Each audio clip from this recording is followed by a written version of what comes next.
वाल्मीकि रामायण में परशुराम के विष्णु अवतार होने का उल्लेख क्यों नहीं मिलता? राम कथा प्रेमियों को वह प्रसंग याद होगा जब भगवान विष्णु के दो अवतार आमने सामने आ गए थे।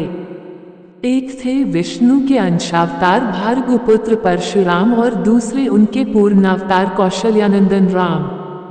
ये प्रसंग था सीता स्वयं का, जब श्री राम ने शिव धनुष भंग कर दिया था।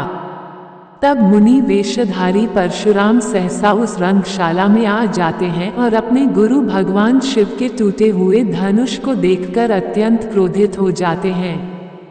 वो राजा जनक से जानना चाहते हैं कि उन्हें जल्दी बताया जाए कि ऐसी धृष्टता किसने की और उसे उनके सामने प्रस्तुत किया जाए, ताकि वे उसे उचित दंड दे सकें। साथ ही चेतावनी देते हैं कि नहीं बताने पर वहां उपस्थित सारे राजाओं का वध कर देंगे और वे जनक के राज्य को उलट पलट देंगे। तब श्री राम स्वयं को प्रस्तुत करते हुए उनका दास और दोषी बताकर विनीत भाव और मधुर वाणी से उनके क्रोध को शांत करने का प्रयास करते हैं, किंतु लक्ष्मण परशुराम की ऐसी दम्भ भरी बातों को सहन नहीं कर पाते और कुछ ऐसा व्यंग कर देते हैं जिसे सुनकर मुनि और उत्तेजित हो जाते हैं।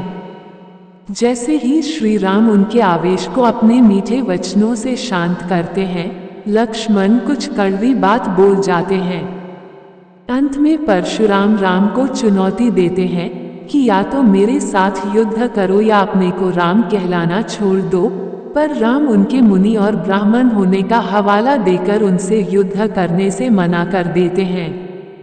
तब परशुराम को श्री राम के विष्णु होने का संदेह होता है और वे राम की परीक्षा लेने के लिए विष्णु धनुष देते हुए कहते हैं कि इसका संधान करके मेरे संदेह को दूर करो। श्री राम सहज ही ऐसा कर देते हैं। अब परशुराम के मन में कोई भ्रम नहीं रह जाता कि राम ही विष्णु हैं।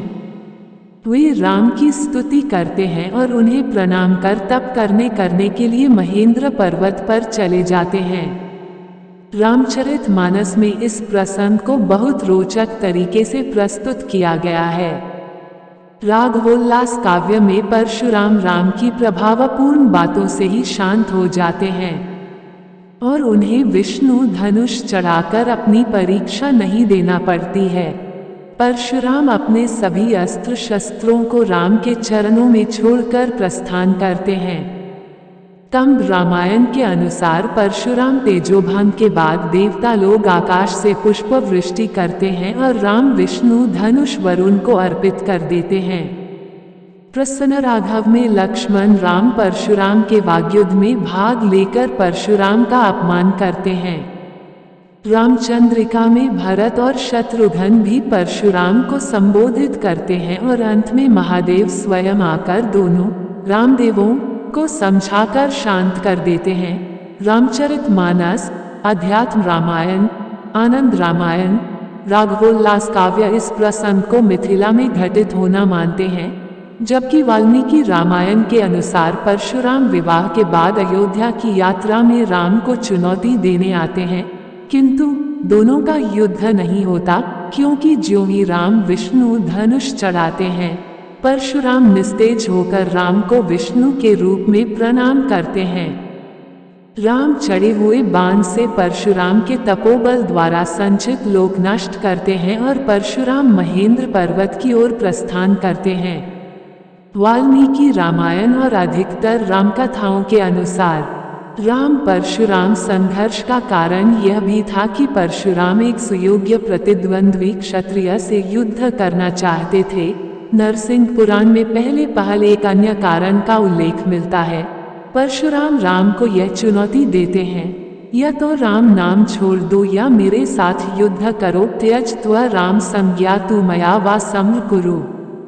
हिंदेशिया की सेरी राम और कंबोडिया की रामकीर्ति में राम नाम ही संघर्ष का कारण माना गया है, जबकि असमिया कृतिवास रामायण शिवधनुष का अपमान और राम का नाम दोनों को कारण मानता है। रंगनाथ रामायण में तीनों कारणों की चर्चा है। कृतिवास रामायण में सीता यह देखकर कि परशुराम धनुष लिए आते हैं, इस प्रकार आशंका प्रकट करती हैं एक धनुष तोड़कर रघुनाथ में मेरे साथ विवाह किया, अब भृगु मुनि एक और धनुष लाए हैं।